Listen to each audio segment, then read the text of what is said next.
हाय दोस्तों, स्वागत है आप सभी का हमारे यूट्यूब चैनल साइंस एजुकेशन के इस नए वीडियो में। इसमें हम class 12 physics chapter first Coulomb's law and electric field के भाग चौथे के बारे में पढ़ेंगे। जिसमें हम भाग चौथे में प्रिंसिपल ऑफ सुपरपोजिशन अर्थात अध्यारोपण के सिद्धांत के बारे में पढ़ेंगे। इस चैप्टर के मैंने 3 लेक्चर ऑलरेडी अपलोड कर दिए हैं, सो आप जाके देख सकते हैं हमारे चैनल पर। अब हम पढ़ेंगे प्रिंसिपल ऑफ सुपरपोजिशन का अध्यारोपण के सिद्धांत। मान लिया हमारे पास बहुत सारे आवेश हैं। मान लिया हमारे पास एक आवेश प्लस Q1 है, एक आवेश प्लस Q2 है, Q1 प्लस Q2 है, एक आवेश प्लस Q3 है तथा एक अन्य आवेश प्लस Qn है। तब इस आवेश पर इन आवेशों द्वारा लगाया गया बल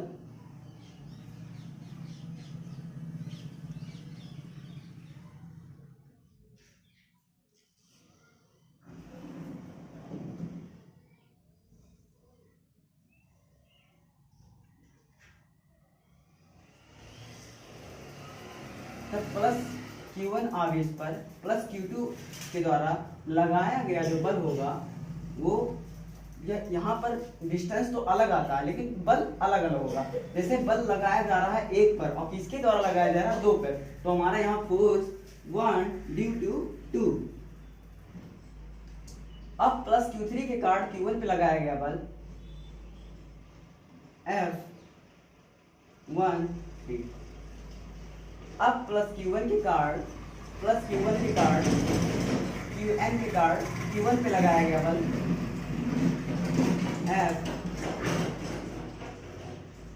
F1n ये होगा। और इसकी जो दिशा होगी इसकी प्लस Q1 पर Q2 के द्वारा लगाए गए जो बल की जो दिशा होगी वो वेक्टर R21 होगी। और प्लस Q3 के कारण Q1 पे लगाए गए बल की जो दिशा होगी वो R31 होगी। और जो आवेश Q1 है इसके कारण Q1 पे लगाए गए जो बल की दिशा होगी वो R1 होगा।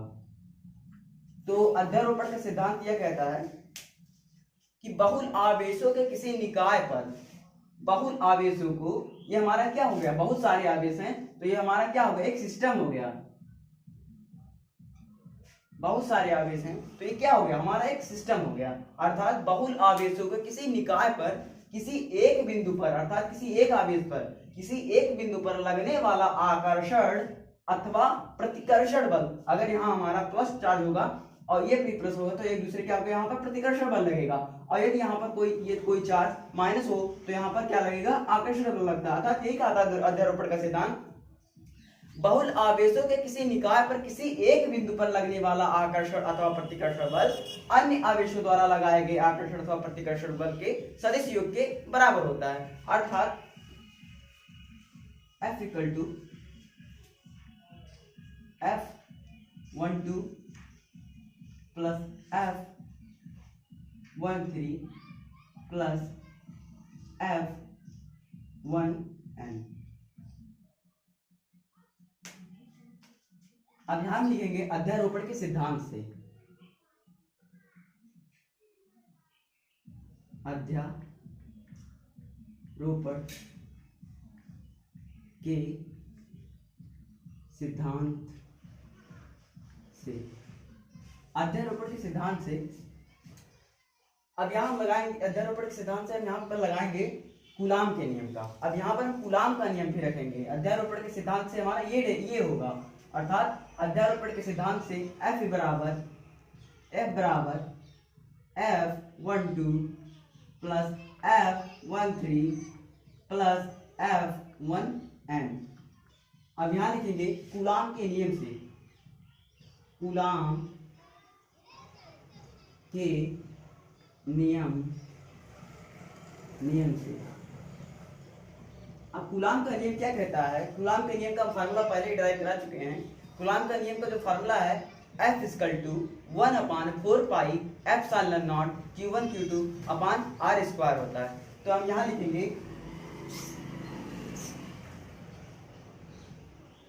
F बराबर 1/4 पाई एप्सिलॉन नॉट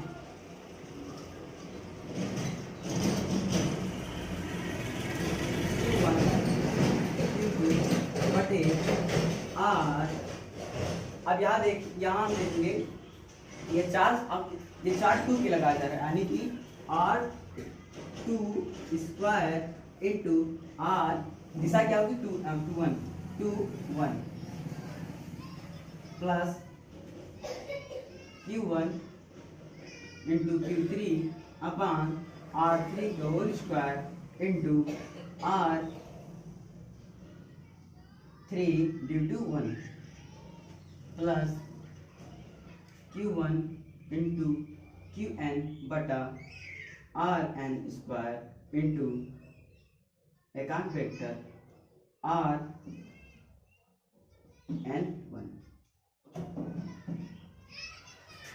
तो विद्यार्थियों ये हमारा अध्यारोपण का सिद्धांत का फार्मूला, डेरिवेशन ऑफ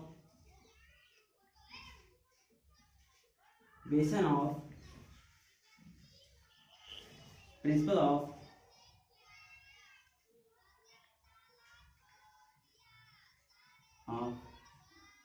सुपरपोजिशन, ये है इसका फार्मूला। तो आप सब अगर नोट करना चाहें तो नोट कर लीजिए।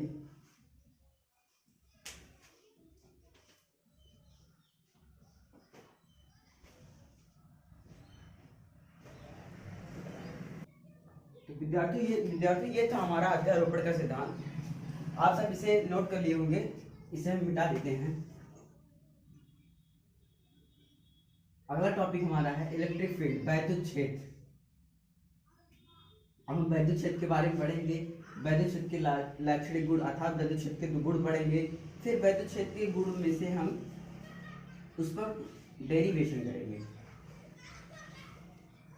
ये टॉपिक बोर्ड पेपर में बहुत बार आता है, पूछा भी गया है, तो इसलिए आप इस टॉपिक को बहुत अच्छे से पढ़िए। अगर समझ में ना आए तो हमारे वीडियो को बार बार देखिए।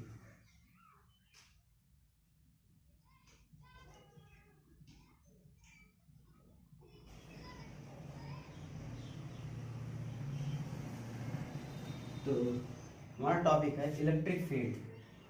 हमारा टॉपिक है इलेक्ट्रिक फील्ड। हमारा टॉपिक वैद्युत क्षेत्र। अब हम पूछे कि वैद्युत क्षेत्र क्या होता है। जैसे हम क्या कहते हैं, अगर हम कोई चुंबक ले लें, मान लिया ऐसे हमारे पास कोई एक चुंबक की छड़ है, ठीक है, ऐसी चुंबक की छोड़, एक हमारा नॉर्थ है एक साउथ है। हम एक चुंबक ले लें तो हम देखते हैं एक चुंबक जो होता है अपने चारों तरफ एक वैद्युत क्षेत्र उत्पन्न करता है। इसी प्रकार जब हम कोई आवेश लेते हैं तो उसके चारों तरफ एक वैद्युत क्षेत्र उत्पन्न हो जाता है, उसके चारों ओर एक वैद्युत क्षेत्र उत्पन्न होता है। अर्थात किसी आवेश के चारों ओर का वह क्षेत्र जिसमें कोई अन्य आवेश लाने पर वह आकर्षण अथवा प्रतिकर्षण बल अर्थात वैद्युत बल का अनुभव करता है, वैद्युत क्षेत्र कहलाता है। क्या है डेफिनेशन, हम लिख देते हैं।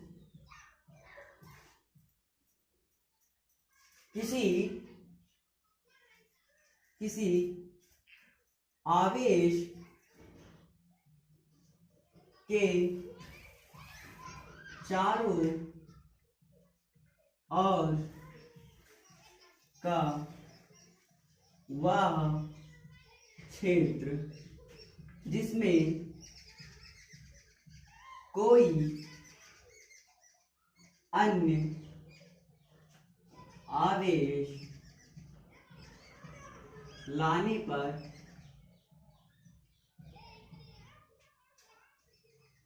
वह आकर्षण अथवा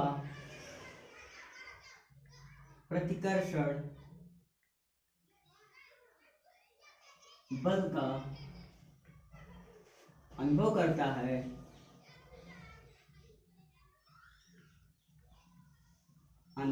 है, वैद्युत क्षेत्र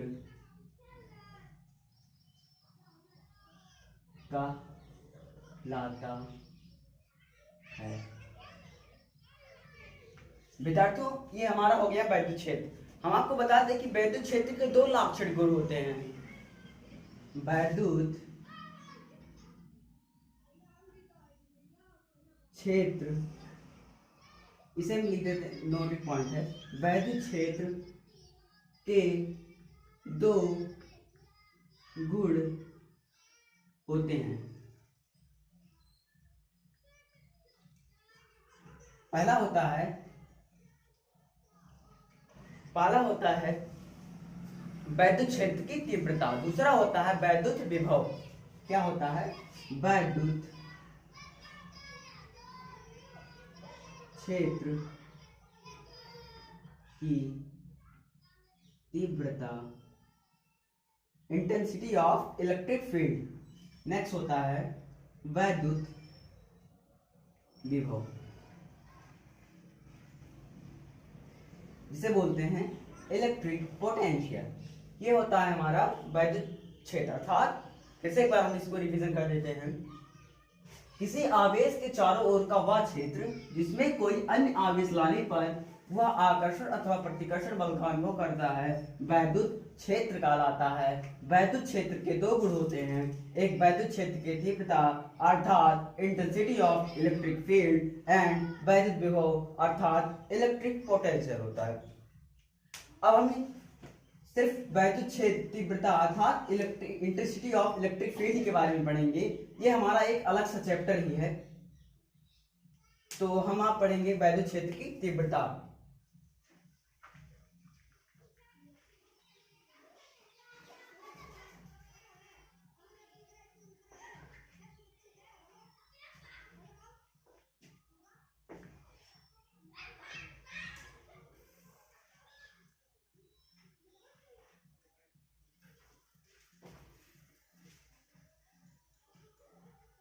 हेडिंग है वैद्युत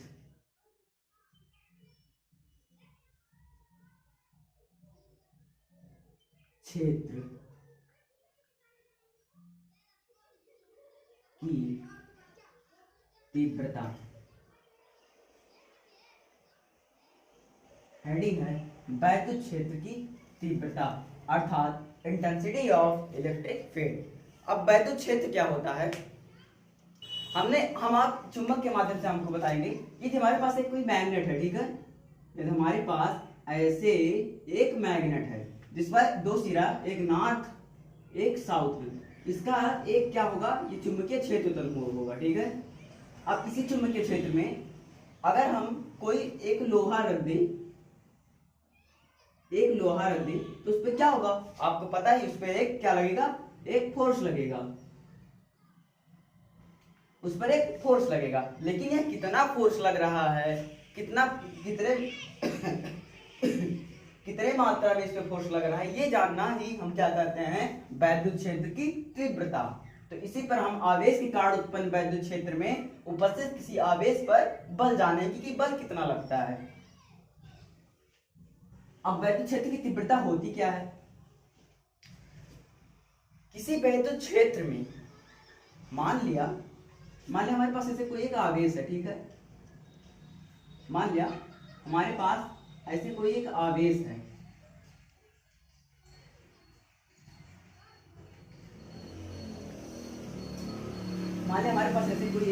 है, जिसके चारों ओर क्या होगा, एक ऐसे वैद्युत क्षेत्र उत्पन्न होगा, ठीक है। ये इसी वैद्युत क्षेत्र में हम कोई आवेश प्लस क्यू नॉट रख दे, ठीक है। एक प्लस क्यू आवेश है, उसके कारण क्या हुआ, एक वैद्युत क्षेत्र उत्पन्न हुआ। एक उसी आवेश के द्वारा उत्पन्न वैद्युत क्षेत्र के किसी बिंदु पर, मान लिया हमारा यह बिंदु O है,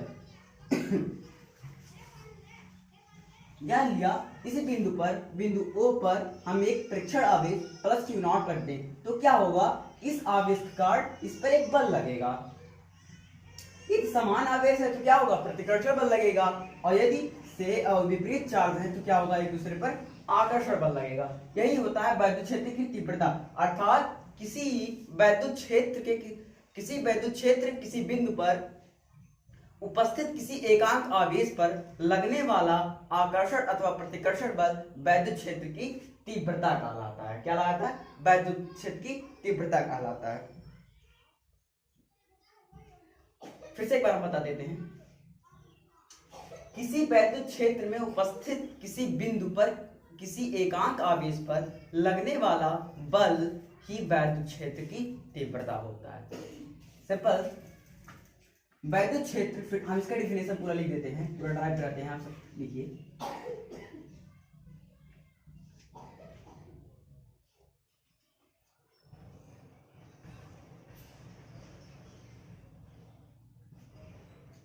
वैद्युत क्षेत्र के किसी वैद्युत क्षेत्र के किसी बिंदु पर उपस्थित एकांक आवेश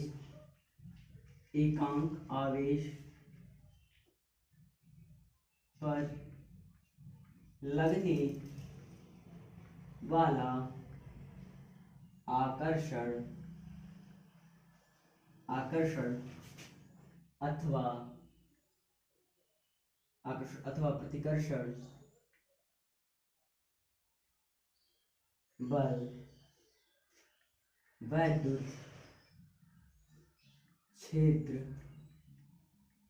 की तीव्रता अर्थात इंटेंसिटी ऑफ इलेक्ट्रिक फील्ड कहलाता है। जो वैद्युत क्षेत्र होता है इसे हम कैपिटल ई से प्रदर्शित करते हैं। इसे कैपिटल ई से प्रदर्शित करते हैं।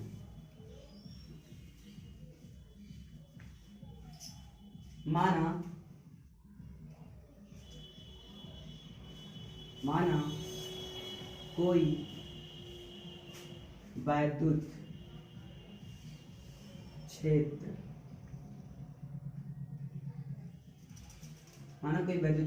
जिसमें एक प्लस क्यू नॉट आवेश रखा है, तब वैद्युत क्षेत्र के कारण प्लस क्यू नॉट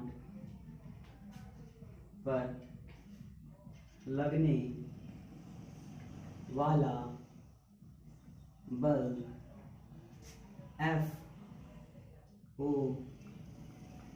तो ई वेक्टर हो तो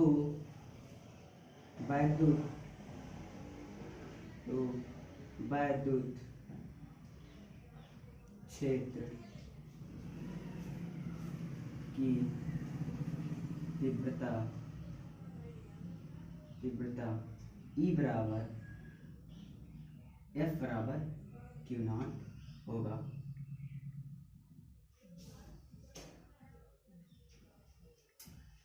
वैद्युत क्षेत्र की तीव्रता क्या है?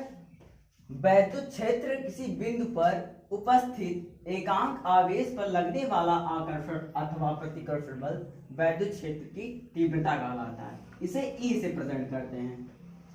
माना कोई वैद्युत क्षेत्र जिसमें एक प्लस क्यू आवेश रखा है, ठीक है, तब उस वैद्युत क्षेत्र के कारण इस प्लस क्यू आवेश पर जो लगने वाला बल होगा वो क्या होगा? एफ होगा। तब वैद्युत क्षेत्र की तीव्रता जो होगी ई बराबर एफ अपान क्यू नॉट होगी। वैद्युत क्षेत्र क्या होता है? एक सदिश राशि होता है। यहां पर हम लिखेंगे वैद्युत क्षेत्र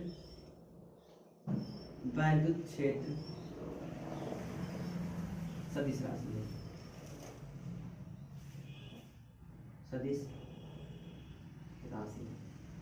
वैद्युत क्षेत्र एक सदिश राशि है। इसका जो यूनिट होगा न्यूटन पर कूलाम होगा, या इसे हम वोल्ट पर मीटर भी बोलते हैं, या वोल्ट पर मीटर भी बोलते हैं। इसका जो डायमेंशन होगा अर्थात बीमीय सूत्र क्या होगा इसका, देखिए बीमीय सूत्र, बीमीय सूत्र होता है न्यूटन प्रति कूलाम के फार्मूला से, न्यूटन पर कूलाम। अब न्यूटन का आप पहले ही जानते हैं, न्यूटन का जो होता है एम एल टी पे पावर माइनस 2 होता है, और जो कूलाम का होता है यानी कूलाम वो 80 होता है।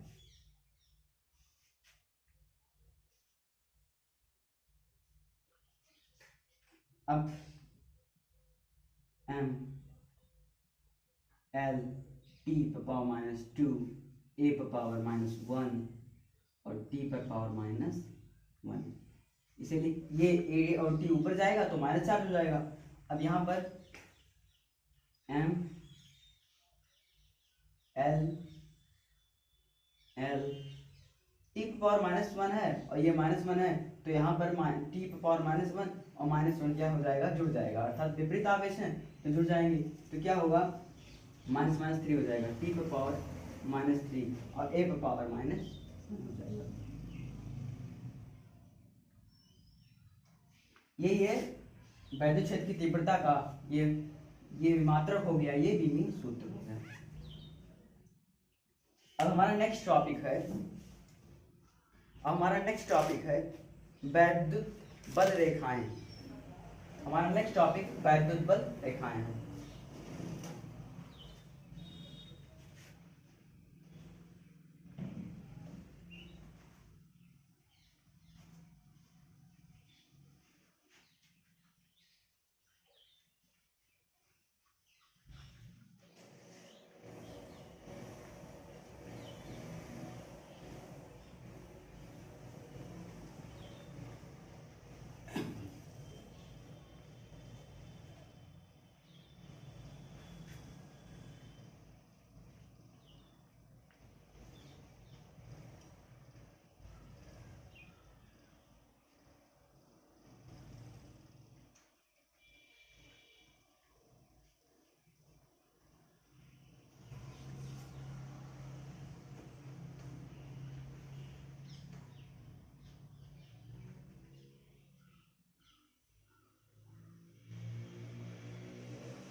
हमारा टॉपिक है वैद्युत बल रेखाएं।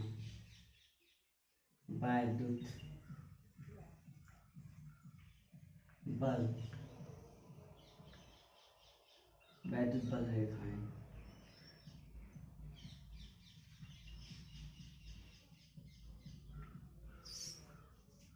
अब वैद्युत बल रेखाएं, सॉरी हमारा एक टॉपिक छूट गया है, वैद्युत क्षेत्र में आवेशित कण पर बल। इस आईडी से पहले मुंह कवर करें।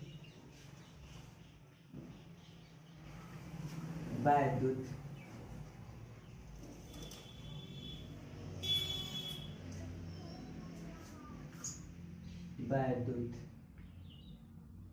क्षेत्र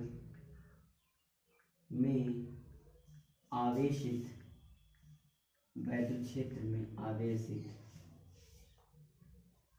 कण पर बल। हमारा हेडिंग है वैद्युत क्षेत्र में आवेशित कण पर बल, अर्थात यदि किसी एक समान वैद्युत क्षेत्र में कोई आवेश स्थित हो तो उस पर बल क्या लगेगा। तो हम लिखेंगे माना कोई एक समान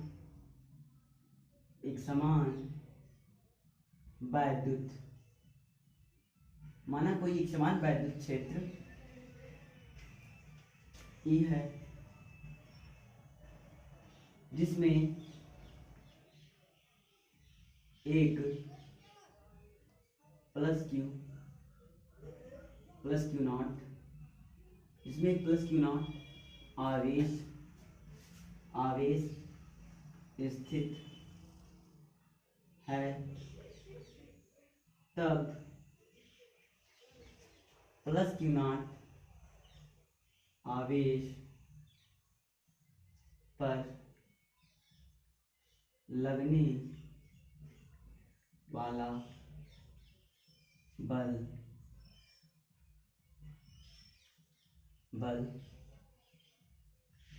लगने वाला बल वैद्युत लगने वाला बल F बराबर क्यू ई होगा। अर्थात जब कोई आवेश किसी वैद्युत क्षेत्र में रखा रहेगा तो उस पे जो बल लगेगा वो F बराबर क्यू ई लगेगा। अर्थात माना कोई एक समान वैद्युत क्षेत्र E है जिसमें एक प्लस क्यू आवेश स्थित है, तब प्लस क्यू आवेश के कारण तब वैद्युत क्षेत्र में प्लस क्यू आवेश पे लगने वाला जो बल होगा F बराबर क्यू ई होगा। यह हेडिंग हमारी कंप्लीट होती है। अब हम पढ़ेंगे वैद्युत बल रेखाएं।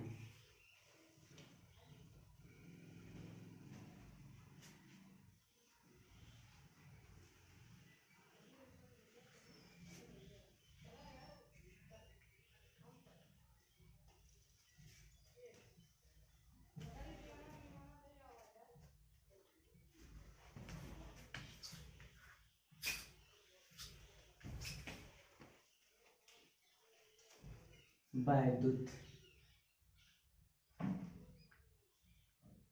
बल रेखाएं।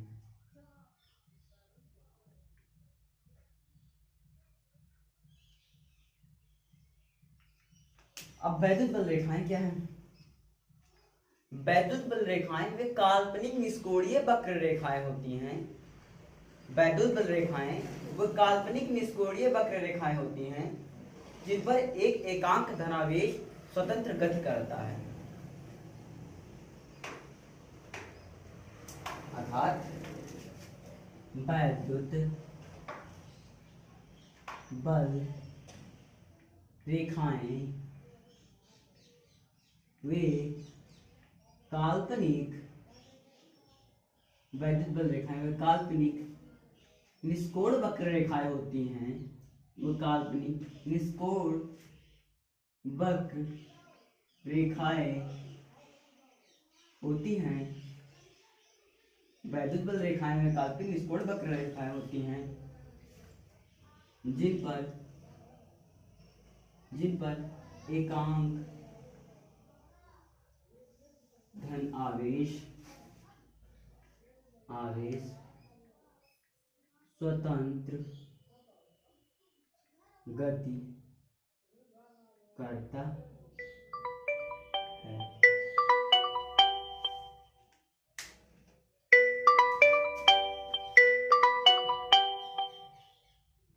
वैद्युत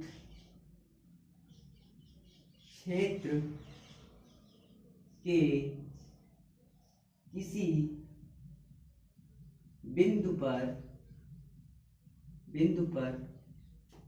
खींची गई स्पर्शी